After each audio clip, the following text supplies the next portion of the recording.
Hello বন্ধুরা, কেমন আছো সবাই? আশা করছি সকলে ভালো আছো। প্রিয় বন্ধুরা, আজকে তোমাদের জন্য নিয়ে এলাম আরও একটি নতুন গল্প। আশা করছি তোমাদের দাঁড়িয়ে যাবে, তাই ভিডিওটা শুরু থেকে শেষ পর্যন্ত দেখো। ছোট কাকি বৌদিকে খুঁজতে গুদাম ঘরে চলে এসেছে। আমি বৌদির সাথে আছি। কাঠের ফাঁক দিয়ে দেখতে পেলাম ছোট কাকি এদিক ওদিক বৌদিকে খুঁজল। তারপর বৌদিকে না দেখে বেরিয়ে গেল। ছোট কাকির পায়ের আওয়াজ মিলিয়ে গেল। বৌদি বলল, দেখেছ ঠাকুরপো, আর একটু হলে ধরা পড়ে গেছিলাম। ধরা পড়লে কি কেলেঙ্কারি হতো বুঝতে পারছো? সত্যি বলতে আমিও ভীষণ ভয় পেয়ে গেছিলাম। কিন্তু বৌদিকে অভয় দিয়ে বললাম, কি যে বল না বৌদি, যে জায়গায় আমরা দুজন আছি, কাকিমা কেন, কাকিমার বাপ আসলেও আমাদের কখনো খুঁজে পেত না। এখন তুমি তাড়াতাড়ি বাড়ি ফিরে যাও, আমি কিছুক্ষণ পরে আসছি। বৌদি কাপড় আর চুল ঠিক করে গুদাম ঘর থেকে বেরিয়ে গেল। বৌদির চলে যাওয়ার পর গুদাম ঘরটা আরেকটু ভালো করে পর্যবেক্ষণ করলাম। রান্নার কাঠের পাশাপাশি অনেক পুরাতন জিনিস আছে এই গুদাম ঘরে।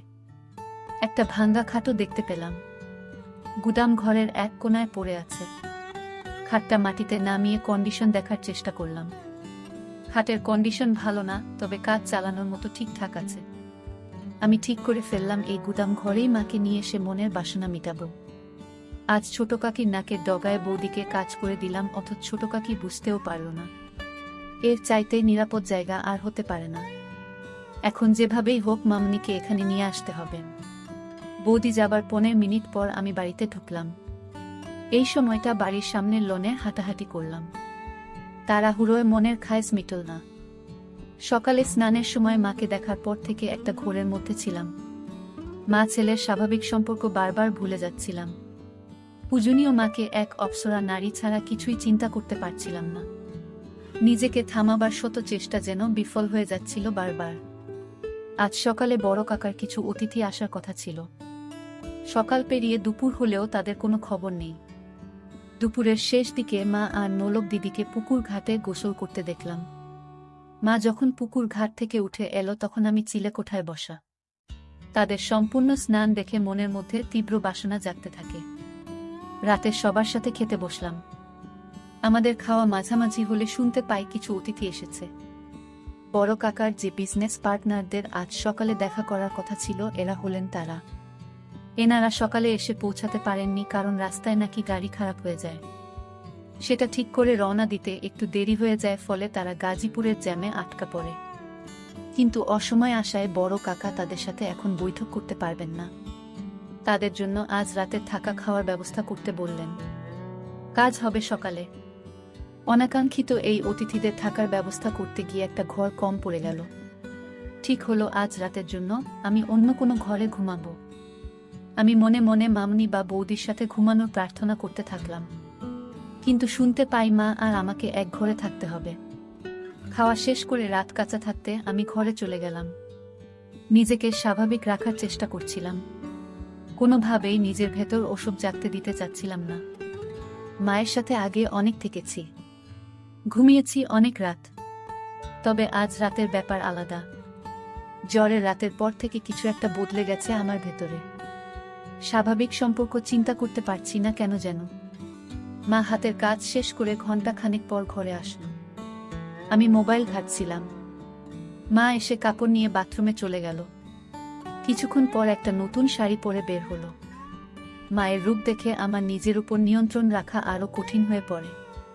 নিজের ভেতরের এক পাশবিক পুরুষ সত্তা জেগে উঠতে থাকে। সে সত্তা মায়ের রূপের মধু আমার চোখ দিয়ে নিংড়ে নিতে থাকে। সন্তান সত্তা আর পুরুষ সত্তার ভেতর এক যুদ্ধ চলতে থাকে। আমার হাতে মোবাইল দেখে মা বলল, রাত জেগে আর মোবাইলে ঘাঁটিস না, ঘুমিয়ে পড়ো। নতুন শাড়িতে মাকে অসম্ভব সুন্দরী লাগছিল। কিন্তু এ সময়ে শাড়ি বদলানোর কারণ বুঝতে না পেরে মাকে প্রশ্ন করি, এ সময় শাড়ি বদলাতে গেলে যে? আর বলিস না, তোর বড় কাকি থালা বাসন ধুতে গিয়ে শাড়িতে তরকারি ফেলে দিল। ওই শাড়ি তো আর পরে থাকতে পারি না। এই শাড়িতে তোমাকে অনেক সুন্দর লাগছে মা। ওমা, তাই নাকি? এটা তো অনেক পুরাতন শাড়ি। শাড়িটা কে পরেছে দেখতে হবে না? আমার মা তো বিশ্বের সেরা সুন্দরী। তোমাকে সব কাপড়েই সুন্দর লাগে। মা পাশে এসে বসল। আজ হঠাৎ মাকে এত সুন্দরী লাগছে কেন? কোনো মতলব আছে নাকি? মতলব আছে, এবং সেটা খুব ঘৃণিত।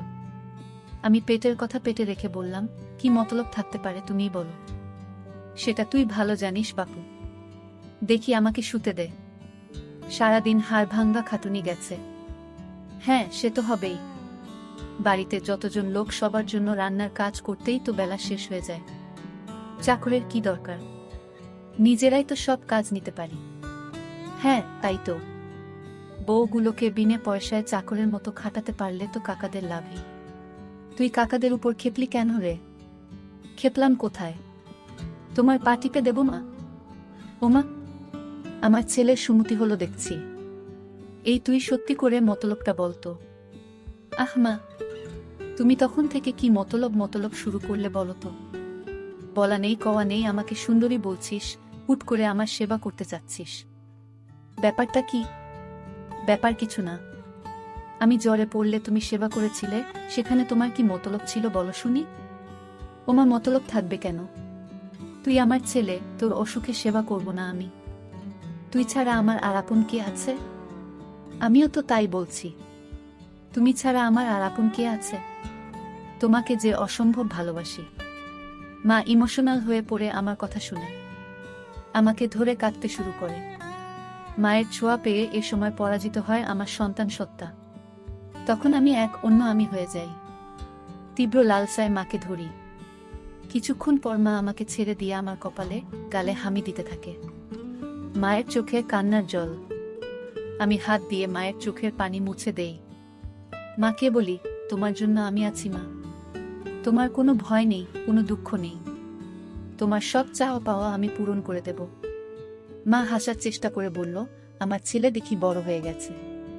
মায়ের দুঃখ কষ্ট বুঝতে শিখেছে। কিন্তু আমার কোনো ভয় নেই, দুঃখ নেই। আর নতুন করে চাওয়া পাওয়ারই বা কি থাকতে পারে? আমি গম্ভীর হয়ে মায়ের হাত ধরে বললাম, তুমি সব সময় মানিয়ে নিয়েছ। বাবা তোমার প্রতি দিনের পর দিন যে অবিচার করেছে তা আর কেউ না জানুক, আমি জানি। আমার কাছে লুকানোর কিছু নেই। মা বিব্রত হয়ে আমার হাত ছাড়িয়ে নিয়ে বলল, তোর বাবা আমার সাথে কি অবিচার করল? সংসারে একটু আধটু মনোমালিন্য হবে, এটাই তো স্বাভাবিক।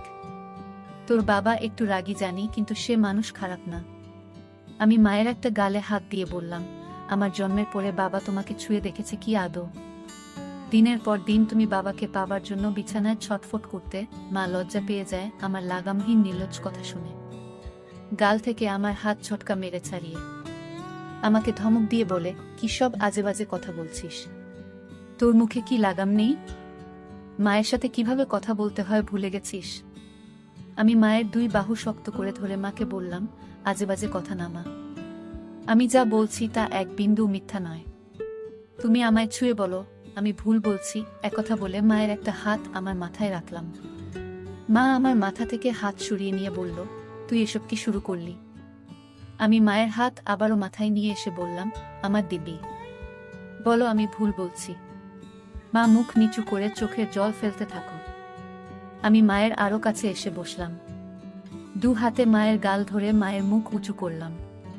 মায়ের চোখের জল আঙ্গুল দিয়ে মুছে দিয়ে মায়ের কপালে হামি দিলাম। মায়ের কপালে আমার কপাল ঠেকিয়ে বললাম, আমি আর তোমার ছোট হিমেল নেই মা। আমি তোমার দুঃখ দূর করার মতো যথেষ্ট বড় হয়েছি। আমি তোমাকে আর কখনো বাবার অভাব বুঝতে দেব না। কথা দিলাম তোমাকে। মা আমার দিকে বিস্ময়ে তাকিয়ে বলল, তুই কি বলতে চাচ্ছিস? তোর বাবা কিসের অভাব রেখেছে? আর তুই বাবার কোনো অভাব পূরণ করবি? এই অভাব, বলে আমি একটা হামি দিলাম। মা ঘটনা আকস্মিকতায় স্তব্ধ হয়ে যায়। যখন বুঝতে পারে আমি কি করছি, তখন আমাকে দু হাতে ধাক্কা দিয়ে ঠেলে সরিয়ে দেয়। তুই এটা কি করলি? তুই কি জেনে বুঝে করছিস? তুই পাগল হয়ে গেছিস। মা তার চেহারা দু হাত দিয়ে ঢেকে কাঁদতে লাগলো। একটু পর মুখ তুলে আমার দিকে রক্তবর্ণ চোখ করে বলতে লাগলো, দূর হো আমার চোখের সামনে থেকে। তোর মতো কুলাঙ্গার জন্ম দেওয়ার আগে আমার মরণ হলো না কেন? যদি জানতাম তুই বড় হয়ে এ কাজ করবি, তাহলে তোকে ছোটবেলাতেই গলা। মা কথা শেষ করার আগেই আমি মাকে আবার একটা দেই। আমি তোমাকে ভালোবাসি মা, অনেক ভালোবাসি। তুমি দিনের পর দিন বাবার অভাব অনুভব করেছ। গভীর রাতে তুমি আমাকে ধরেছ, কিন্তু মা হয়ে ছেলের সাথে সম্পর্কে জড়াতে পারোনি। আমি ছোট ছিলাম বলে তুমি মেটাতে পারোনি শরীরের ক্ষুধা। মা আমার কথা শুনে বলে, তুই এসব কি বলছিস? আমি তো মা, মা হয়ে তোর সাথে এমন কাজ করার কল্পনাও করতে পারি না কখনো। মায়ের কানে মুখ রেখে বললাম, আমাদের মা ছেলে সম্পর্কের বাইরেও একটা পরিচয় আছে মা। আমি পুরুষ আর তুমি নারী। তুমি এতদিন নিজেকে সমত রেখেছ, নিজেকে সতী প্রমাণ করার চেষ্টা করেছ, কিন্তু কার জন্য? যে লোকটা তোমাকে মানুষ বলে গণ্য করে না তার জন্য। তুমি যদি নিজের জন্য একবার হলেও ভাবতে, তাহলে আজ তোমার জীবনে এত দুঃখ থাকতো না, কখনো এত অবহেলায় থাকতে হতো না।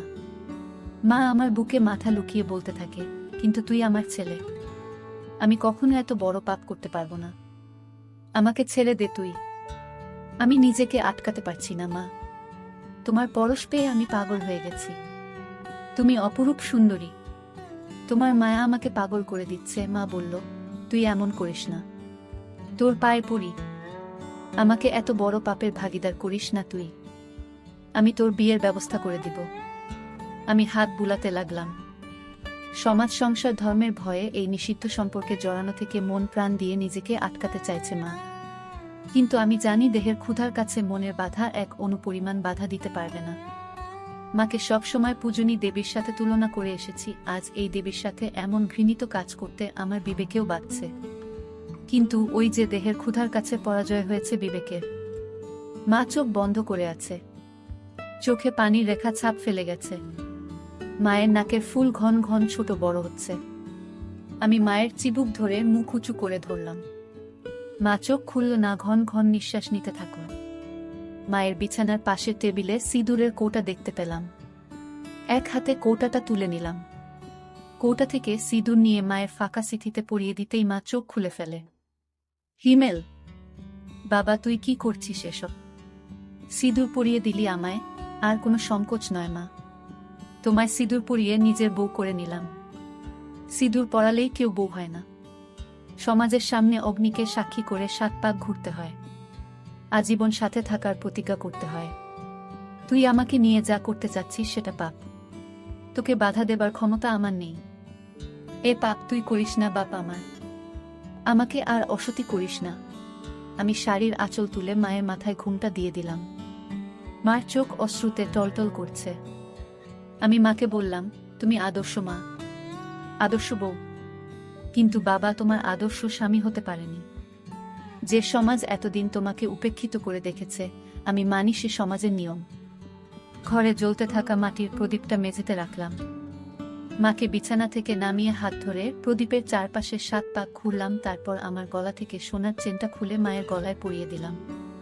প্রদীপ হাতে তুলে নিয়ে তার শিখার উপর হাত রেখে বললাম, এই অগ্নির শপথ নিয়ে বলছি, আমি আদর্শ ছেলের মতো তোমাকে সব দুঃখ কষ্ট থেকে দূরে সরিয়ে রাখব। তোমার উপর কোনো অবিচার হতে দেব না। আমি আজ থেকে তোমাকে আমার সহধর্মিনীর মর্যাদা দিলাম।